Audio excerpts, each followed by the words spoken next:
도장 찍지 마세요. 제가 다 알아냈어요. 강태식의 손이 이미 박영수 노인의 손목을 잡아 끌고 있었고 도장은 계약서 위 불과 10cm 위에 떠 있었습니다. 마을회관 안에 있던 사람들이 일제히 굳어버렸습니다. 바로 그 순간 문이 발로 걷어차이듯 열리며 소년 하나가 뛰어들어왔습니다. 찢어진 회색 점퍼, 밑창이 떨어진 운동화. 소년은 아무 말 없이 테이블로 걸어갔습니다. 그리고 계약서를 낚아채 두 손으로 힘껏 찢었습니다. 이 산은 1억짜리가 아닙니다. 1000억짜리입니다. 회관 안이 고요해졌습니다. 웃어야 할 것 같은데 소년의 눈빛이 너무 단단해서 아무도 입을 열지 못했죠. 강태식만이 천천히 입꼬리를 올렸습니다. 야, 이 거지 새끼가 감히 어딜 썩 꺼져! 그러자 소년이 강태식의 눈을 똑바로 바라보며 조용히 말했죠. 이 계약서 처음부터 사기였죠? 그 말에 강태식의 얼굴이 하얗게 질리며 뒷걸음질 쳤습니다. 시간을 조금 되돌려 보겠습니다. 바로 그날 새벽 소년은 혼자 산에 올랐습니다. 북사면 깊숙한 곳 보랏빛 인맥이 흐르는 식물을 들여다보며 소년이 중얼거렸죠. 아직은 안전해. 아무도 이 자화상을 발견하지 못했어. 그리고 품 안에서 낡은 노트를 꺼냈습니다. 항암 물질 340%. 아버지가 숨기려던 게 바로 이거였어! 이 소년은 대체 무엇을 알고 있는 걸까요? 동네 사람 전부가 거지 새끼라 손가락질하던 이 아이가 어떻게 계약서의 사기를 알아챘을까요? 오늘의 이야기는 여기서 시작됩니다. 여러분, 구독과 좋아요 부탁드려요. 따뜻한 커피 한 잔처럼 당신의 마음에 스며드는 사연 한 편으로 매일 찾아오겠습니다. 챕터 1. 거지의 강원도 깊은 산자락에 자리한 솔제 마을은 바깥 세상과는 꽤 멀리 떨어진 곳이었습니다. 읍내까지 나가려면 하루에 2번 오는 버스를 타야 했고 마을 안에는 구멍가게 하나와 이장댁 그리고 몇십 채의 낡은 집들이 전부였죠. 사람들은 서로의 사정을 훤히 알고 훤히 떠들었습니다. 그리고 그 마을에서 가장 많이 입에 오르내리는 이름이 있었습니다. 박민준, 17살. 키는 훌쩍 컸지만 말라빠진 체형에 항상 같은 옷을 입고 다녔죠. 회색 점퍼는 팔꿈치 부분이 해져 있었고 흰 운동화는 밑창이 반쯤 떨어진 지 오래였습니다. 머리는 늘 헝클어진 채였고 세수를 안 한 날이 더 많아 보였습니다. 아이들은 민준을 대놓고 불렀습니다. 거지 새끼라고. 어느 가을 아침 민준이 마을 골목을 가로질러 걷고 있을 때였습니다. 골목 어귀에서 또래 아이 셋이 몰려 있다가 민준을 발견하곤 희죽 웃었죠. 야, 거지 왔다. 민준은 걸음을 멈추지 않았습니다. 시선을 아래로 내린 채 그냥 지나치려 했죠. 하지만 그중 한 녀석이 민준의 어깨를 밀었습니다. 야, 너네 할아버지 요즘 길 잃고 다닌다며 치매 걸린 거 아냐? 어차피 저 산도 곧 팔린다던데 그럼 너네 갈 데도 없겠네. 민준이 고개를 들었습니다. 눈빛이 순간 달라졌지만 그는 아무 말도 하지 않았습니다. 그냥 돌아서서 걸었죠. 뒤에서 웃음소리가 들렸습니다. 민준은 걸으면서 입술을 꽉 깨물었습니다. 손이 주먹 쥐어지는 걸 느꼈지만 그래도 걸었습니다. 지금 저 아이들에게 쓸 시간이 없었으니까요. 집에 돌아오니 마당 한쪽에 할아버지가 쪼그려 앉아 땅을 쳐다보고 있었습니다. 할아버지, 응? 박영수 노인이 고개를 들었습니다. 눈에 초점이 흐릿했죠. 밥 드셨어요? 할아버지는 잠시 생각하다가 고개를 끄덕였습니다. 하지만 부엌에 가보니 가스레인지는 차갑게 식어 있었습니다. 밥을 드신 게 아니었죠. 드셨다고 생각하신 거였습니다. 민주는 아무 말 없이 냄비를 올렸습니다. 박영수 노인의 치매 증상이 시작된 건 그해 봄부터였습니다. 처음엔 날짜를 헷갈리는 정도였지만 여름이 지나면서 가끔 사람도 알아보지 못했죠. 그래도 딱 한 가지만큼은 흐릿한 정신에도 또렷했습니다. 이 산은 절대 못 팔아. 어떤 날은 자다가 일어나서 그 말을 중얼거리기도 했습니다. 민준이 곁에 앉아 할아버지 손을 잡으면 노인은 눈을 감은 채로 또 한 번 중얼거렸습니다. 못 팔아. 정훈이가 심어놓은 거야. 정훈이. 박정훈. 민준의 아버지 이름이었습니다.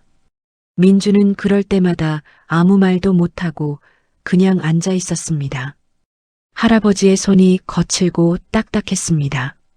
평생 이 산과 함께 살아온 손이었죠. 민준의 부모가 세상을 떠난 건 민준이 14살 때였습니다. 아버지 박정훈은 겨울 빙판길에서 교통사고로 갑작스럽게 목숨을 잃었고 어머니는 그 충격을 견디지 못해 반년도 안 돼 뒤를 따랐습니다. 졸지에 고아가 된 민주는 외할아버지 박영수의 품으로 왔고 그렇게 솔제 마을에 자리를 잡았죠.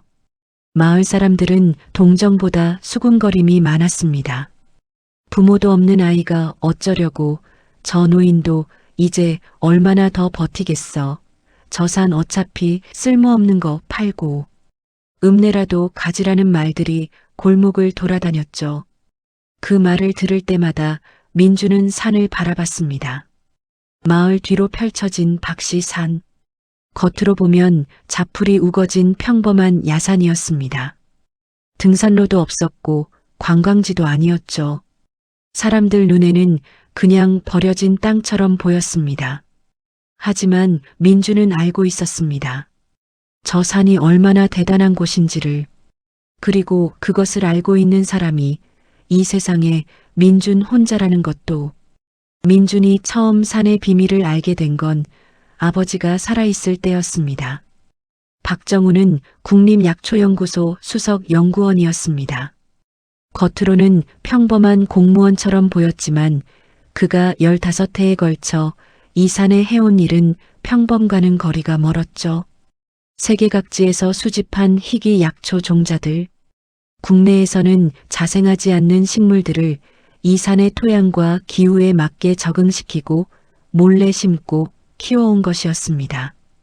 그중 가장 중요한 것이 하나 있었는데 아버지는 그것을 자아삼이라 불렀습니다.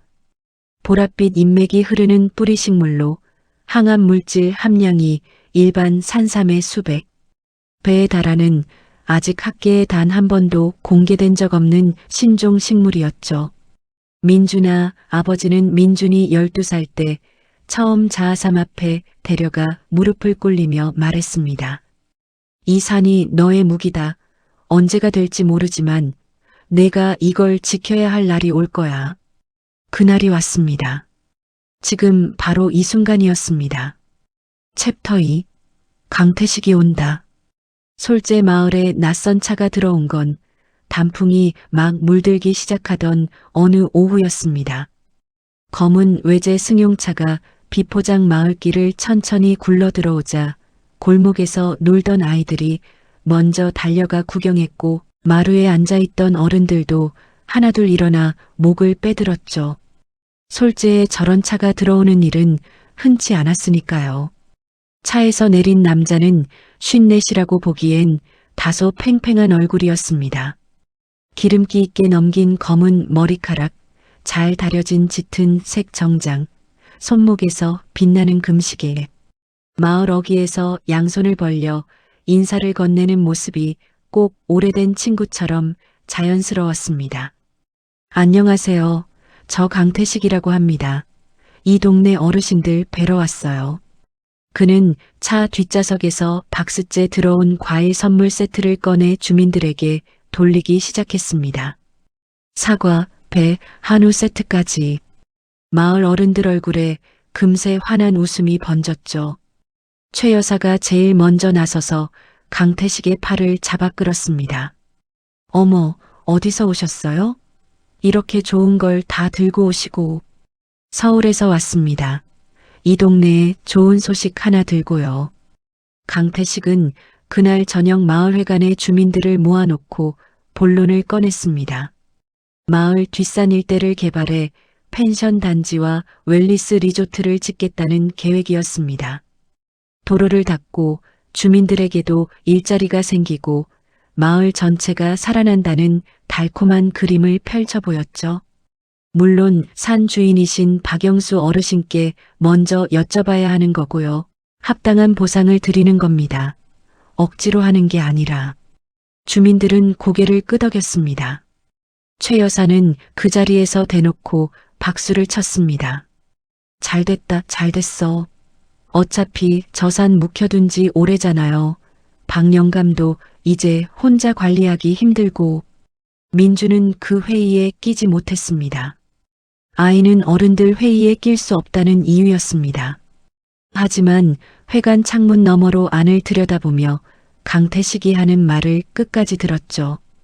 그 남자가 웃는 방식이 눈은 전혀 웃지 않으면서 입만 웃고 있다는 걸 민주는 놓치지 않았습니다. 다음 날 아침 강태식은 부하 이연수를 데리고 박영수 노인을 직접 찾아왔습니다.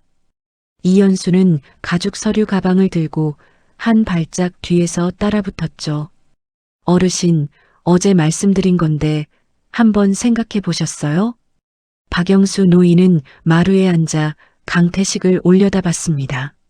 눈빛이 맑다가도 흐려지고 나는 요즘 들어 부쩍 잦아진 그 표정이었습니다. 산을 판다고? 예, 어르신, 1억 원입니다. 현금으로요. 읍내에 방도 구해드리고 생활도 편하게 해드리고 싶어서요. 노인은 한동안 말이 없었습니다. 멀리 산을 바라보며 중얼거렸죠.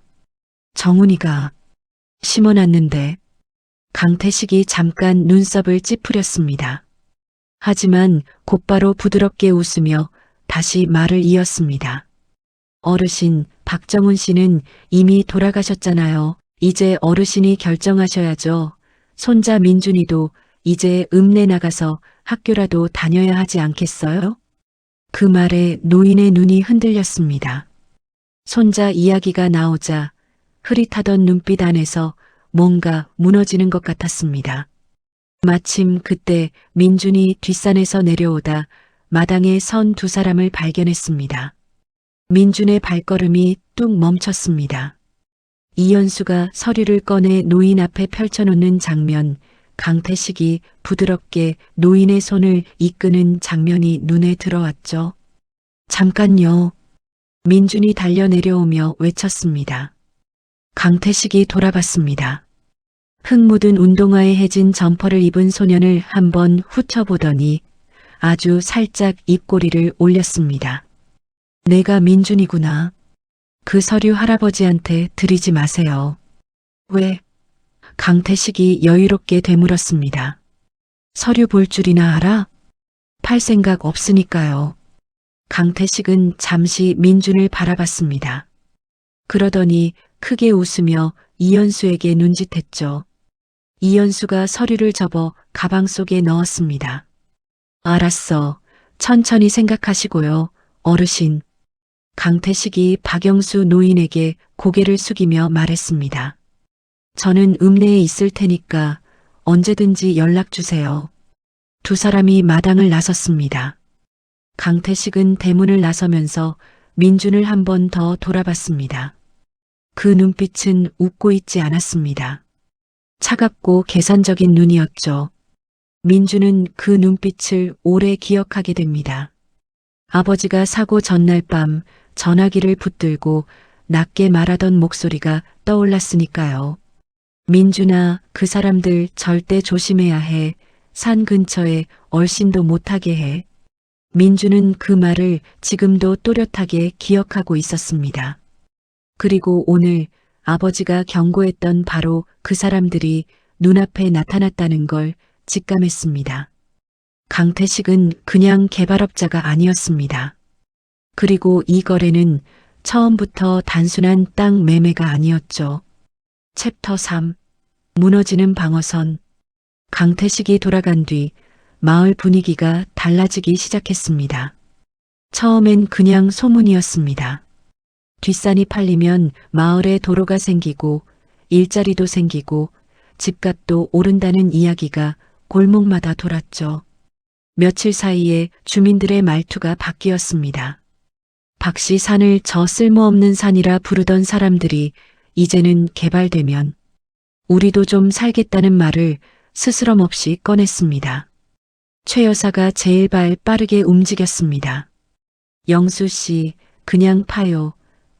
그 돈이면 민준이 학교도 보내고 노인네 혼자 그 산 언제까지 붙들고 있을 거예요? 박영수 노인은 마루에 앉아 멍하니 산을 바라봤습니다.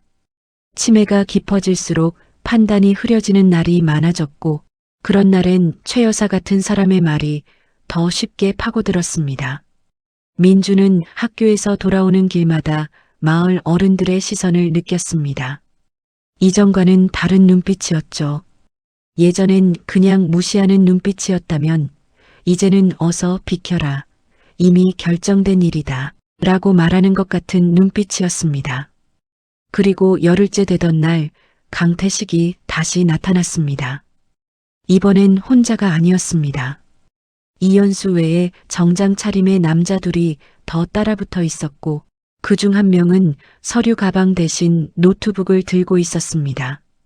분위기가 달랐습니다. 첫 방문 때의 느긋한 웃음기가 사라지고 일을 마무리 짓겠다는 기색이 역력했죠. 강태식은 곧장 박영수 노인의 집으로 향했습니다. 민주는 마침 마당에서 장작을 패고 있다가 그들과 마주쳤습니다. 비켜. 강태식이 민준을 보며 짧게 말했습니다. 못 비켜요. 야, 너 몇 살이야? 어른들 일에 끼어들지 마. 민준은 도끼를 내려놓고 강태식의 눈을 똑바로 봤습니다. 어르신 몸 상태 아시죠? 치매 있는 분한테 계약서 받는 거 법적으로 유효한 거 맞아요? 그 말에 강태식의 표정이 굳었습니다. 옆에 서 있던 이연수가 재빠르게 끼어들었습니다. 법적 판단 능력은 의사가 판정하는 거야. 꼬마가 알 바 아니고. 그럼 의사 진단서 가져오세요. 판단 능력 있다는 거. 잠깐의 침묵이 흘렀습니다. 강태식이 천천히 민준 쪽으로 한 걸음 다가왔습니다. 너 생각보다 머리가 도네. 그의 목소리가 낮아졌습니다. 근데 있잖아. 머리 좋은 게 항상 좋은 건 아니야, 알아? 협박이었습니다. 애들은 말이었지만 민주는 알아들었습니다. 그날 밤 민주는 잠을 이루지 못했습니다. 천장을 바라보며 상황을 정리했죠. 자신이 가진 것과 가지지 못한 것을 따져봤습니다. 강태식 뒤에는 돈이 있고 법이 있고 마을 사람들이 있었습니다. 민준 뒤에는 아무것도 없었습니다. 17살짜리 소년 하나뿐이었죠. 하지만 민준에게는 한 가지가 있었습니다. 아버지의 연구 노트. 방 한쪽 벽 아래 낡은 장판을 드러내면 나오는 작은 나무 상자. 그 안에 12권의 노트가 빽빽하게 들어차 있었습니다. 박정훈이 15년에 걸쳐 손으로 직접 쓴 기록들이었죠. 약초의 위치, 생장 기록, 성분 분석, 채취 시기, 그리고 자아삼의 존재와 그 가치에 대한 상세한 설명까지. 민주는 그 노트를 어릴 때부터 아버지와 함께 읽었습니다. 거의 외우다시피 했죠. 노트를 펼쳤습니다. 손끝이 아버지의 필체를 따라갔습니다. 자아삼을 처음 발견하고 기록한 페이지, 성분을 분석한 페이지, 그리고 맨 마지막 장에 볼펜으로 눌러 쓴 짧은 문장. 이것이 세상에 나오면 누군가는 반드시 막으려 할 것이다. 민주는 그 문장을 오래 바라봤습니다. 아버지는 이미 알고 있었던 겁니다. 민주는 노트를 덮고 눈을 감았습니다. 두려웠습니다. 솔직히 무서웠습니다. 하지만 무서움보다 더 큰 것이 하나 있었죠. 아버지가 목숨을 걸고 지킨 것을 자신이 포기할 수는 없다는 것. 그것만큼은 분명했습니다. 다음 날 동틀 무렵 민주는 산에 올랐습니다. 자아삼이 자라는 곳은 산 중턱, 사람이 잘 들어오지 않는 북사면 깊숙한 곳이었습니다. 민주는 그 자리에 무릎을 꿇고 앉아 보랏빛 인맥이 선명한 식물을 들여다봤습니다. 이슬이 맺힌 잎사귀가 아침 햇살에 반짝였죠. 혼자서는 안 된다는 걸 민주는 이미 알고 있었습니다. 자신이 아무리 알고 있어도 17살 소년의 말을 아무도 믿어주지 않는다는 것도, 그러려면 단 한 사람이 필요했습니다. 아버지가 생전에 가장 믿었던 사람, 연구소를 떠나 지금은 어딘가에 숨어 살고 있다는 그 사람, 김상철 박사였습니다. 챕터 4, 편지 한 장. 김상철 박사가 어디 있는지 민주는 알고 있었습니다. 아버지 박정훈이 살아있을 때 가끔 언급했던 이름이었습니다. 국립약초연구소 소장이었던 사람, 아버지의 20년 직이었던 사람, 그리고 아버지가 사망하고 얼마 지나지 않아 연구소를 호련히 떠난 사람. 민주는 아버지 유품 중에서 낡은 수첩을 찾아냈고 그 안에 강원도 어느 산골 주소가 적혀 있었습니다. 잉크가 바른 걸 보면 꽤 오래전에 적어둔 것이었죠. 민주는 편지를 썼습니다. 길게 쓰지 않았습니다. 장황하게 설명하면 읽다가 덮어버릴 것 같았으니까요. 딱 3줄이었습니다. 박정훈의 아들입니다. 아버지가 심은 것들이 아직 살아있습니다. 누군가 빼앗으려 하고 있습니다. 편지를 봉투에 넣고 우표를 붙이면서 민주는 이게 효과가 있을지 알 수 없었습니다. 박사가 편지를 받을 수도 있고 이미 그 주소를 떠났을 수도 있었죠. 하지만 달리 방법이 없었습니다. 편지를 붙이고 나서 사흘이 지났습니다. 그리고 닷새가 지났습니다. 아무 소식이 없었습니다. 그 사이 강태식은 멈추지 않았습니다. 마을회관의 주민 설명회를 열었고 그럴듯하게 만든 개발 조감도를 벽에 걸어놓고 주민들에게 보여줬습니다. 리조트 조감도 안에는 마을 주민들을 위한 상가 구역까지 그려 넣었죠. 사람들의 눈이 반짝였습니다.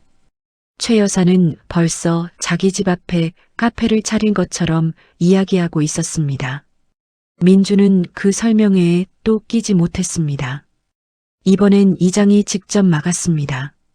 너는 가 어른들 얘기야. 저도 이 마을 주민인데요. 넌 미성년자잖아. 법적으로 아무 결정권도 없어. 민주는 문 앞에서 쫓겨나듯 물러났습니다. 회관 유리창 너머로 강태식이 환하게 웃으며 주민들과 악수하는 장면이 보였습니다.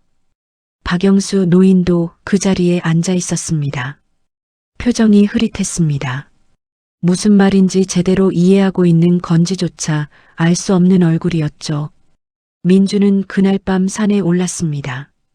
자아삼이 있는 북사면까지 올라가 식물 하나하나의 상태를 확인했습니다. 손전등 불빛 아래 보랏빛 인맥이 흐르는 뿌리가 고스란히 드러났습니다. 아무도 손뗀 흔적이 없었죠. 아직은 안전했습니다.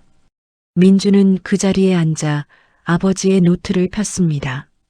노트 11번째 권, 자아삼 성분 분석 페이지였습니다. 아버지의 글씨가 빽빽하게 들어찬 그 페이지에는 성분명과 수치들이 가득했고 페이지 한쪽에 아버지가 빨간 펜으로 동그라미를 쳐놓은 문장 하나가 있었습니다.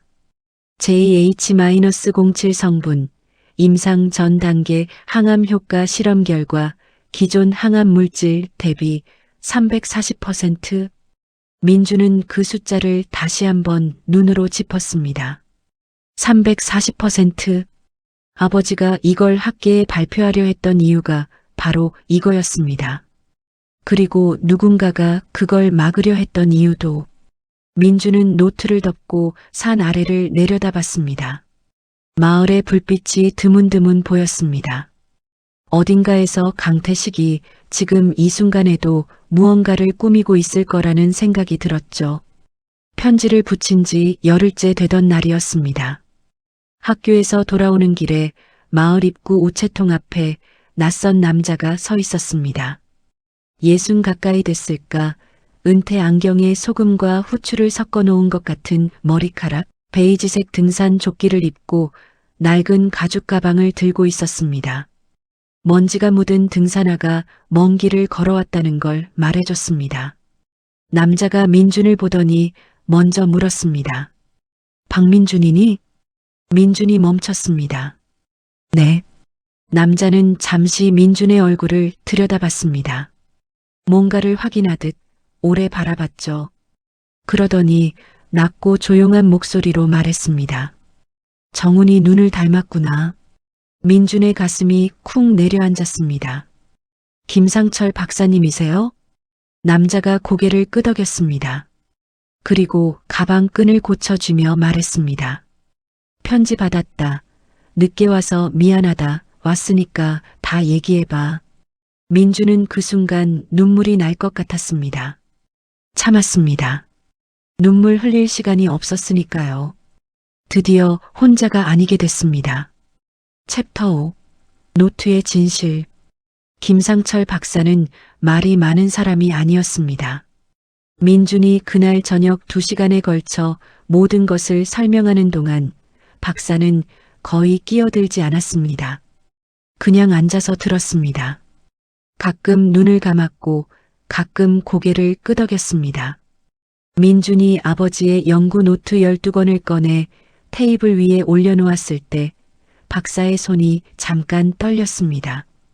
이게 다 남아있었구나. 박사가 첫 번째 노트를 집어들었습니다.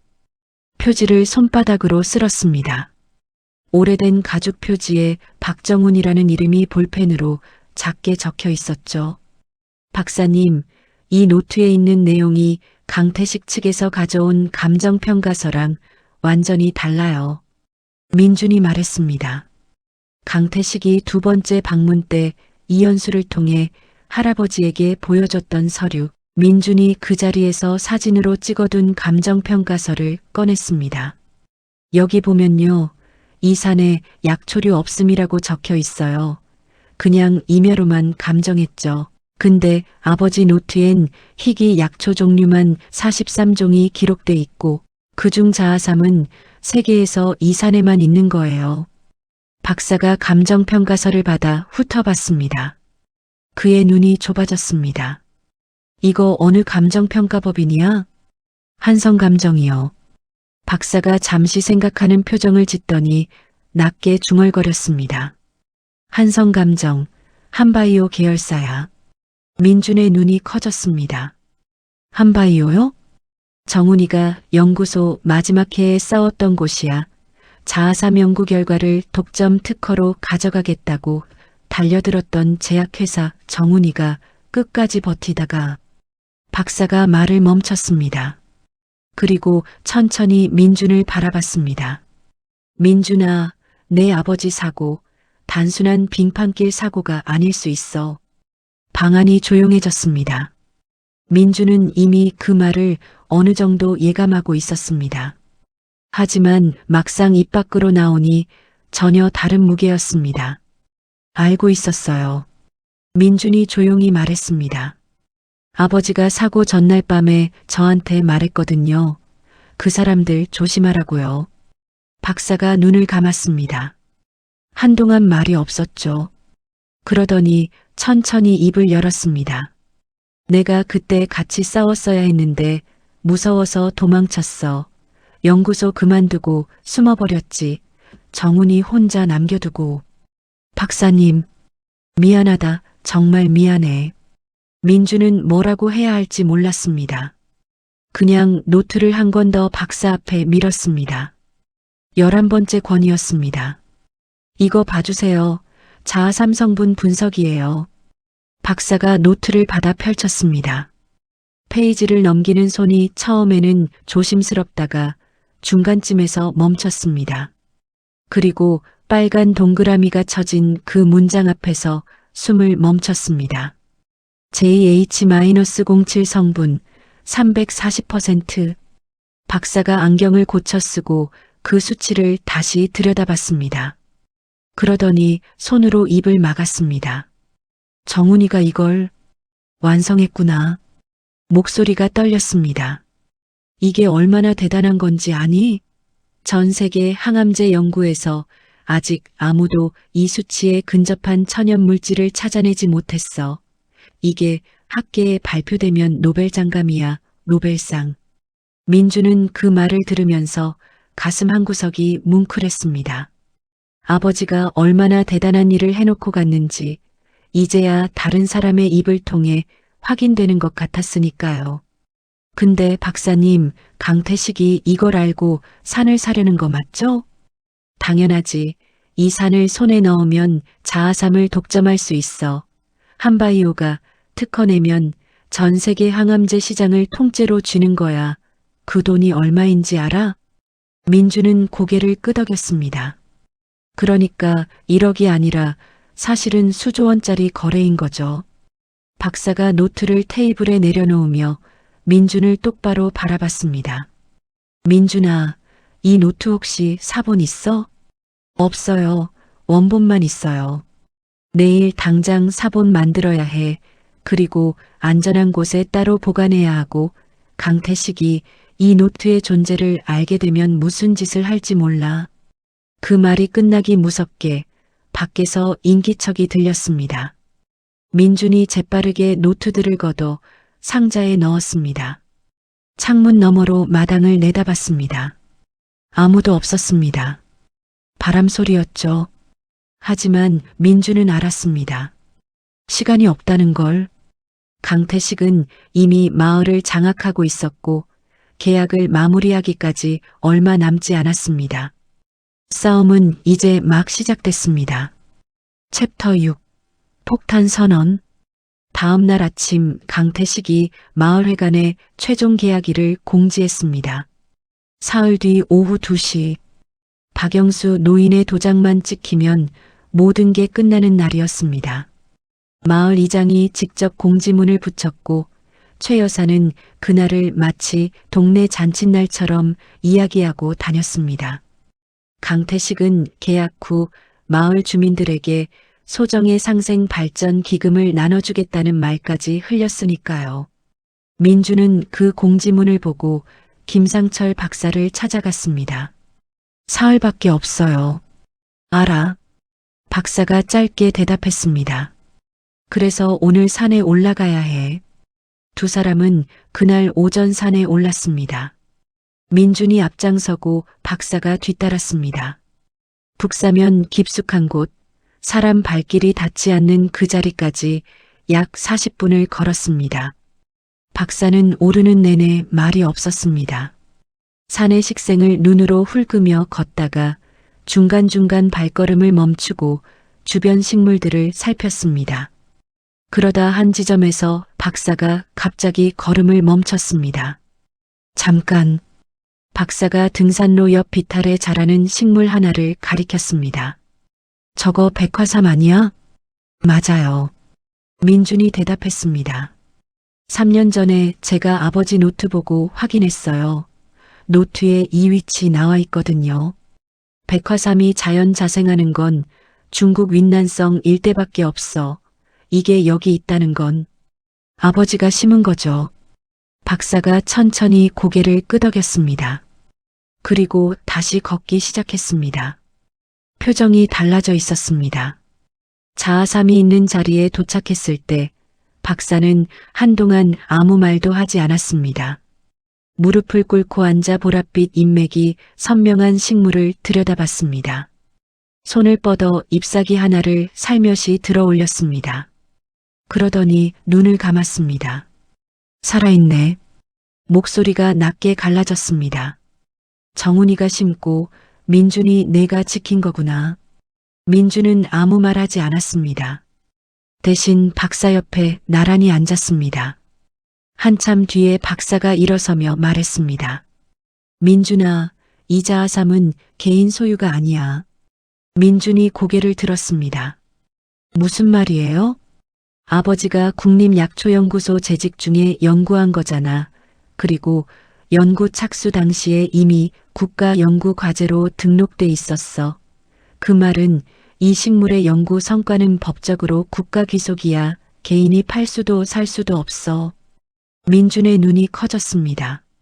그럼 강태식이 아무리 계약서를 받아도 자아삼은 못 가져간다는 거예요? 땅은 살 수 있어.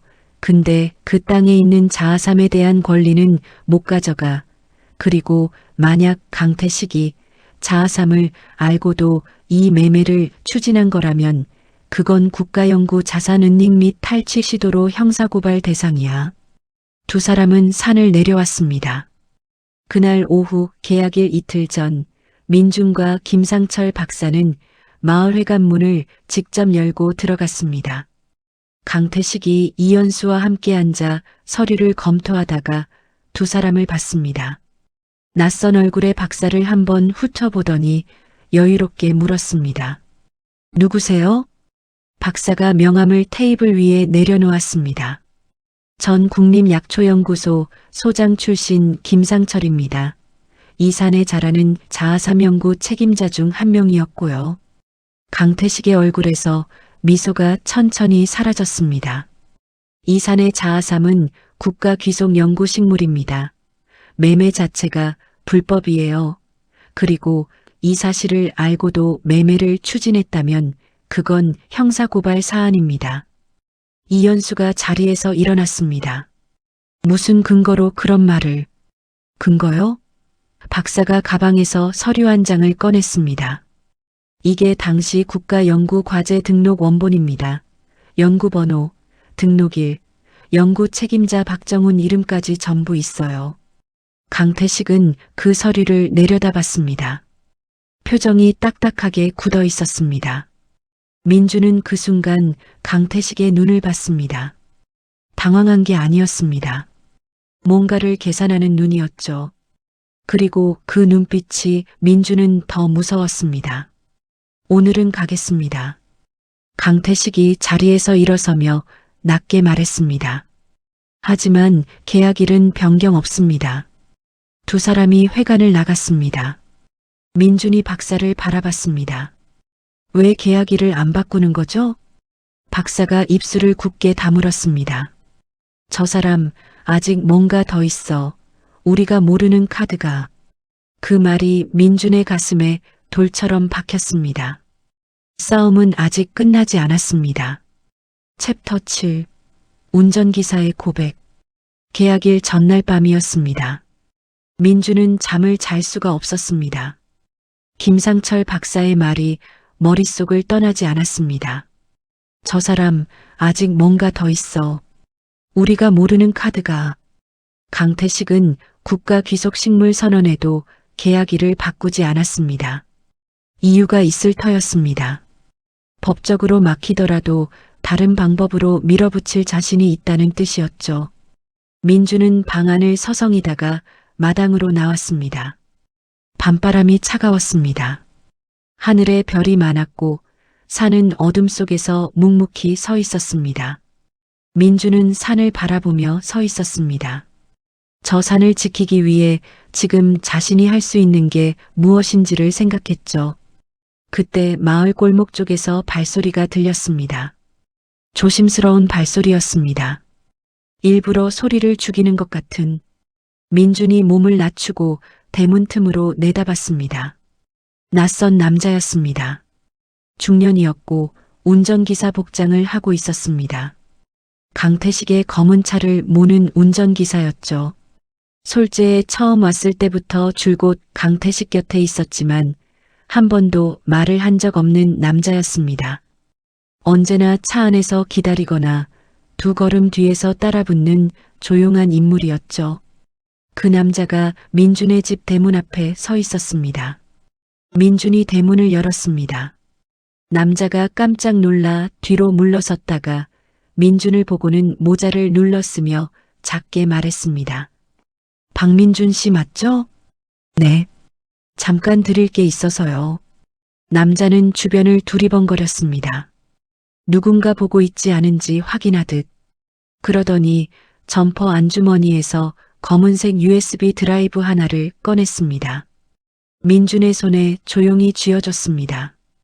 이게 뭐예요? 강 사장님, 차 블랙박스 백업 파일이에요. 민준이 굳었습니다. 3년 전 12월 박정훈 씨 사고 난 날 밤 영상이 들어있어요. 골목이 쥐 죽은 듯 조용해졌습니다. 민준은 손 안에 USB를 내려다봤습니다. 손가락이 저릿했습니다. 왜 이걸 저한테 주는 거예요? 남자가 모자챙을 더 깊게 눌렀습니다.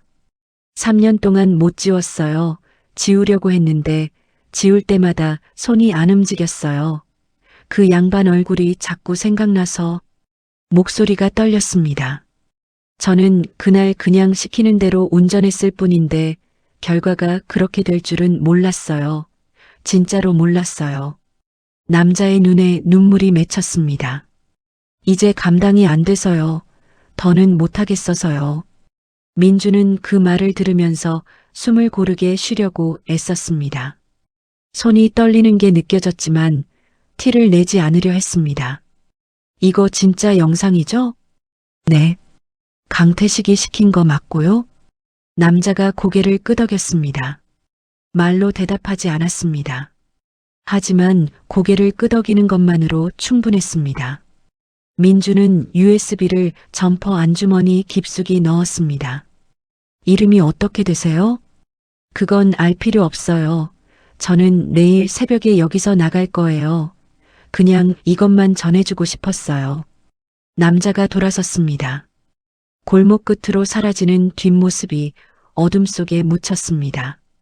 민주는 그 자리에 한동안 서 있었습니다. 아버지의 죽음이 사고가 아니었다는 것을 이미 짐작하고는 있었습니다. 하지만 짐작과 증거는 달랐습니다. 손 안에 쥔 이 작은 USB 하나가 3년 동안 풀리지 않던 모든 것을 바꿀 수도 있었습니다. 민주는 뛰었습니다. 김상철 박사가 묵고 있는 마을 민박집까지 한달음에 달렸습니다. 박사는 아직 깨어 있었습니다. 문을 두드리자마자 열어줬고 민준의 얼굴을 보더니 아무 말 없이 안으로 들어오라고 했습니다. 민준이 USB를 내밀었습니다. 블랙박스 백업 파일이에요. 아버지 사고 난 날 밤 영상이래요. 박사가 USB를 받아 노트북에 꽂았습니다. 파일을 열었습니다. 화면이 켜졌습니다. 어두운 빙판길이었습니다. 전조등이 비추는 도로 위로 한 대의 차가 달리고 있었습니다. 그리고 그 차를 향해 측면에서 또 다른 차가 빠르게 접근하는 장면이 화면에 담겨 있었습니다. 고의였습니다. 누가 봐도 고의였습니다. 박사가 노트북을 닫았습니다. 방 안이 조용했습니다. 민준아. 박사의 목소리가 낮게 갈라졌습니다. 내일 계약일에 경찰도 불러야 해. 민준은 고개를 끄덕였습니다. 눈물이 나올 것 같았지만 참았습니다. 아직 끝나지 않았으니까요. 내일이 남아 있었습니다. 챕터 8. 1000억짜리 산. 계약일 당일 오후 2시가 가까워지면서 마을회관 앞에 사람들이 하나둘 모여들었습니다. 주민 대부분이 나왔습니다. 강태식이 계약 후 상생 기금을 나눠준다는 말이 퍼진 탓이었죠. 최 여사는 아침부터 머리까지 손질하고 나왔고 이장은 회관 안을 깔끔하게 정리해뒀습니다. 분위기는 흡사마을 행사날 같았습니다. 강태식은 정각 2시에 나타났습니다. 이연수가 서류 가방을 들고 따라붙었습니다. 강태식은 주민들에게 여유롭게 인사를 건네며 회관 안으로 들어섰고 박영수 노인이 이미 안쪽 자리에 앉아 있었습니다. 그리고 민준도 들어왔습니다. 이번엔 아무도 막지 않았습니다. 민준의 옆에 김상철 박사가 나란히 서 있었고 박사의 손에는 서류 봉투가 들려 있었습니다. 그리고 민준의 뒤로 낯선 두 남자가 따라 들어왔습니다. 사복 차림이었지만 허리춤에 찬 것이 무엇인지 아는 사람은 알아봤습니다. 경찰이었습니다. 회관 안 분위기가 순식간에 달라졌습니다. 강태식이 민준을 봤습니다. 그리고 경찰을 봤습니다. 표정이 굳었지만 이내 천천히 웃음을 되찾으며 말했습니다. 이거 무슨 상황이에요? 민준이 앞으로 걸어 나갔습니다. 강태식 씨, 오늘 계약 못해요. 무슨 근거로? 2가지예요. 민준이 또렷하게 말했습니다. 첫째, 이 산에 있는 자아삼은 국가기속연구식물이에요. 박사님이 공식 서류 가지고 계세요. 이 매매는 처음부터 불법이었고요. 강태식이 눈썹을 까딱했습니다. 둘째, 민준이 잠시 숨을 고르고 말을 이었습니다. 3년 전 12월 제 아버지 박정훈 씨 교통사고, 그거 사고가 아니에요. 고의였어요. 블랙박스 영상 있어요. 그 순간 회관안이 완전히 얼어붙었습니다. 이현수가 의자에서 반쯤 일어났습니다. 강태식의 얼굴에서 핏기가 빠져나갔습니다. 천천히 그러나 분명하게. 무슨 소리를? 강태식 씨가 탔던 차 운전기사가 직접 건네준 파일이에요. 민준이 USB를 꺼내 테이블 위에 올려놓으며 말했습니다. 경찰분들이 이미 사본 가지고 계시고요. 사복 경찰 2명이 앞으로 나섰습니다. 강태식은 더 이상 말을 하지 않았습니다. 변명도 협박도 나오지 않았습니다. 그냥 천천히 의자에 주저앉았습니다. 금시계를 찬 손이 테이블 위에 힘없이 올려졌습니다. 그 손이 미세하게 떨렸습니다. 이현수는 그 자리에서 경찰에게 팔을 잡혔습니다. 마을 주민들이 술렁였습니다. 최 여사가 입을 벌린 채 굳어 있었고 이장은 뭔가 말을 하려다가 아무 말도 못하고 시선을 내렸습니다. 박영수 노인만이 조용히 앉아 있었습니다. 흐릿한 눈으로 민준을 바라봤습니다. 그러더니 작게 중얼거렸습니다. 민준아, 잘했다. 민준은 그 말에 처음으로 눈물이 차올랐습니다. 꾹 참았습니다. 아직 끝난 게 아니었으니까요. 강태식은 그날 오후 경찰서로 연행됐습니다. 살인 교사 혐의였습니다. 이현수는 문서 위조 및 사기 혐의로 함께 붙잡혔고 한바이오 본사에도 수사가 시작됐습니다. 강태식 뒤에서 자금을 댔던 한바이오 임원 3명이 같은 날 검찰 소환 통보를 받았습니다. 그리고 사흘 뒤 국립약초연구소로부터 공식 연락이 왔습니다. 박씨산 일대를 국가희귀약초자생지 보호구역으로 지정한다는 내용이었습니다. 그와 함께 고 박정훈 연구원의 연구 성과를 국가 공식 기록으로 등재하고 유가족에게 국가 연구 공로 인정서를 수여한다는 내용도 담겨 있었습니다. 민준은 그 서류를 받아들고 한동안 바라봤습니다. 아버지의 이름이 활자로 박혀 있었습니다. 고 박정훈, 국립약초연구소 수석연구원, 자아삼 연구 공로자.